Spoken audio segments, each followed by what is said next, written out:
Batman exists in multiple mediums. He is a character in comic books, movies, animated shows, video games, novels, and probably more. And it's pretty clear to see the character varies from version to version. But there are few versions that stand head and shoulders above the rest. I feel like I won't find too many people arguing this statement, but in my opinion the two most perfect versions of Batman are Batman the Animated Series and the Batman from the Arkham games. Both of these portray the character differently, but yet at the same time, perfectly. So with these two templates of what clearly works so well, why is it so difficult to translate Batman into live action?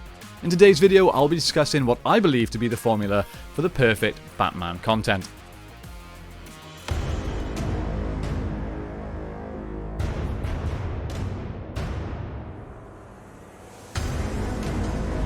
What are you? I'm Batman. I'm Batman. Fear. I'm vengeance.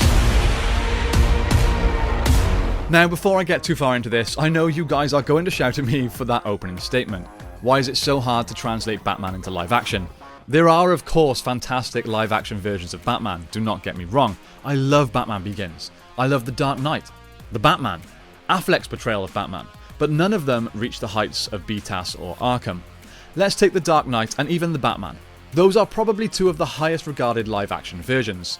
Now, while both fantastic movies, they aren't really Batman. Batman is a character from comic books. He fights not just crooks and criminals, but superhuman and enhanced beings.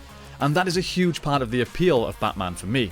The fact that just a regular guy can stand amongst gods. He can fight alongside Superman and Wonder Woman, and we believe it. This is why he is so badass. Not because he's quite a good fighter and detective that can basically just be a really tough cop, solving crimes and then beating up some bad guys. He is a superhero. Let him be one. There has been such huge emphasis on making him grounded and relatable that it's really defeated the point, at least to me. Batman is grounded and relatable, but he is that amongst those that are not. And that is the appeal of his character. We feel like it's possible to achieve the things he does amongst those that again are essentially gods. He is almost our representative amongst those beings. Yet all studios seem to want to show us these days is a smart dude that can fight and has lots of money. Basically doing what we could do if we had those same attributes. If I was super smart and super rich, I'd probably want to put on a cool armored suit and fight crime too. Doesn't seem impressive when compared to fighting an actual giant bat or fighting Superman. I want to point out that I do also understand the flip side to this argument. By putting a character like Batman into a world that we can relate to can give us hope. Rather than relating to the character, we relate to the world, and having a hero in it is what gives us hope. But as great as that is, and as much as I enjoy the grounded stuff, it really doesn't need to be a Batman movie. But I need to point out that there is a place for that grounded Batman world. I'm not against it. So let me try and make my argument. Let's look at Batman the Animated Series, one of, if not the greatest animated show ever created. What are the key ingredients that make this show so successful?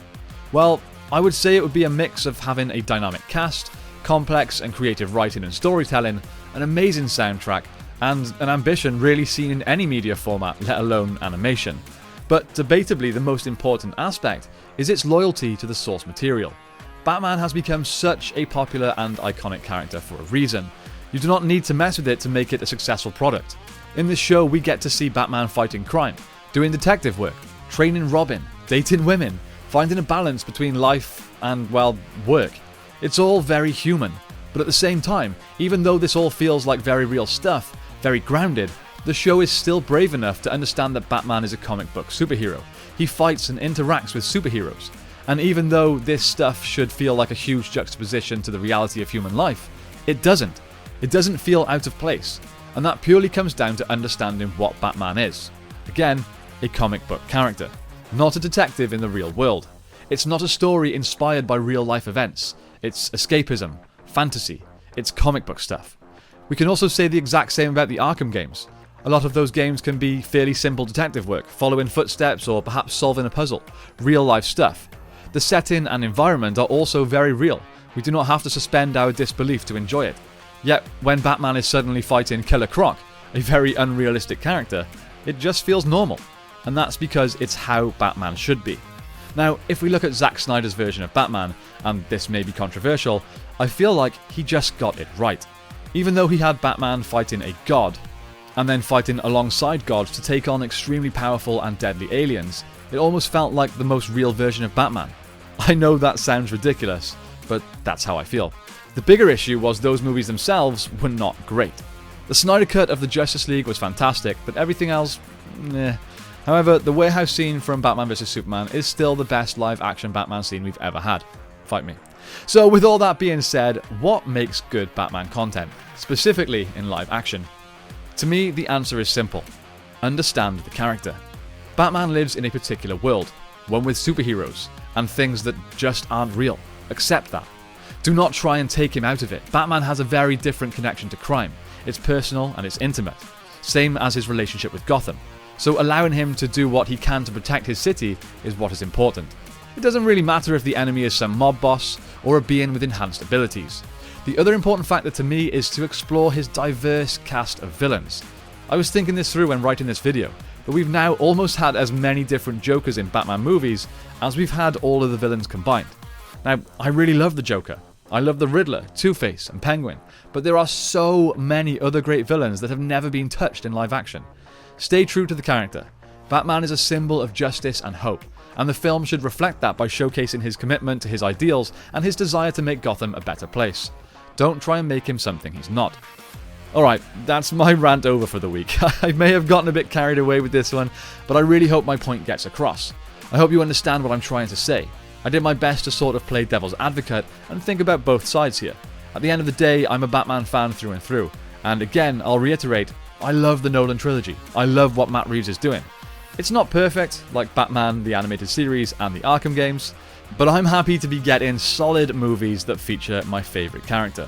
But there's still room for improvement. That's all I'm asking for. Just make perfect Batman content, please. Alright my friends, that's pretty much it from me today. Be sure to let me know in the comments what you would consider to be the perfect version of Batman that we've had so far. Would you agree with me, or do you have a different take? Let's discuss. Thank you all so much for watching today. Enjoy whatever you're doing with the rest of your day. Please don't forget to like and subscribe and leave a comment if you enjoyed. And be sure to return to the Batcave for more Bat content.